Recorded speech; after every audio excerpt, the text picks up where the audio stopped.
आतंकवाद खत्म हो, आतंकी खत्म हो।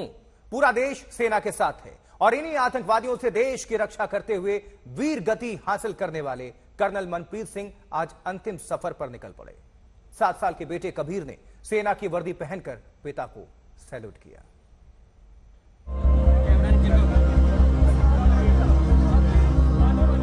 6 साल का कबीर सूनी निगाहों से उस तिरंगे की तरफ देख रहा है जिसमें उसके पापा का पार्थिव शरीर लिपटा है।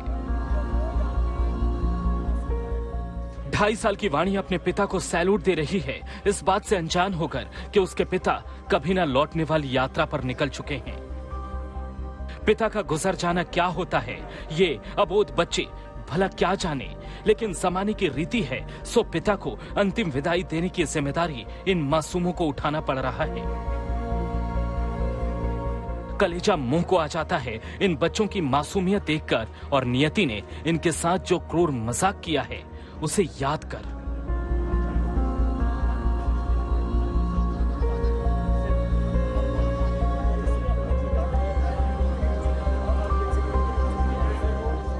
जरा देखिए, घर के लोग मासूम कबीर को चूम रहे हैं, उसका सिर सहला रहे हैं, उसे सांत्वना दे रहे हैं। लेकिन इस भोले बच्चे को क्या मालूम शोक क्या होता है, सांत्वना क्या होती है।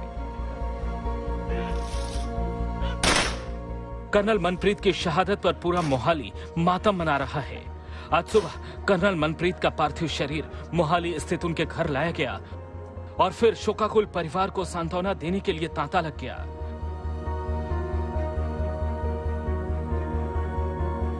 एक शहीद का सर्वोच्च बलिदान के बाद जो सर्वोच्च सम्मान है वो क्या होता है, ये तस्वीरें आप देखिए।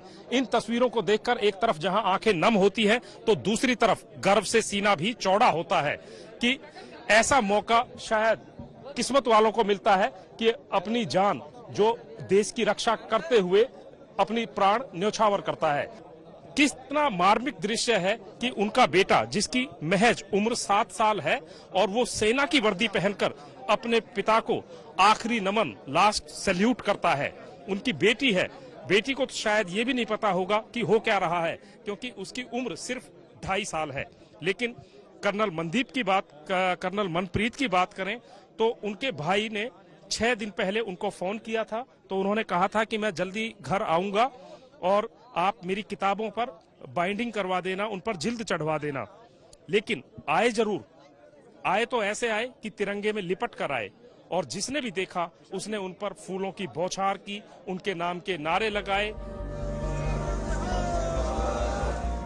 कर्नल मनप्रीत वीर गति को प्राप्त हुए, लेकिन वीरता की जो मिसाल वो कायम कर गए वो कभी न मिटने वाली है।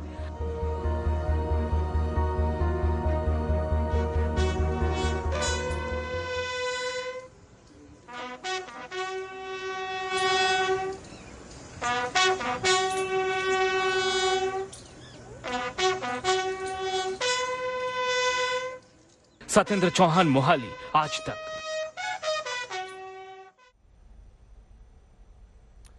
तो अनंतनाग में आतंकवादियों के साथ मुठभेड़ में देश के लिए मेजर आशीष ने भी अपने प्राण न्यौछावर किए।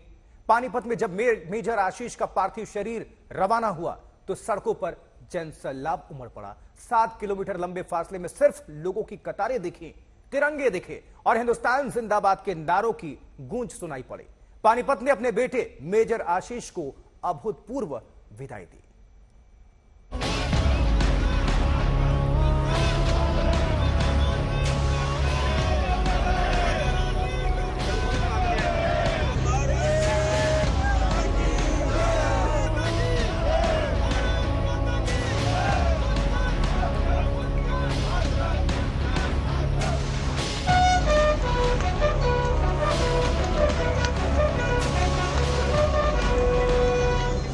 जिस घर में गृह प्रवेश होना था वहां से जांबाज की अर्थी निकली।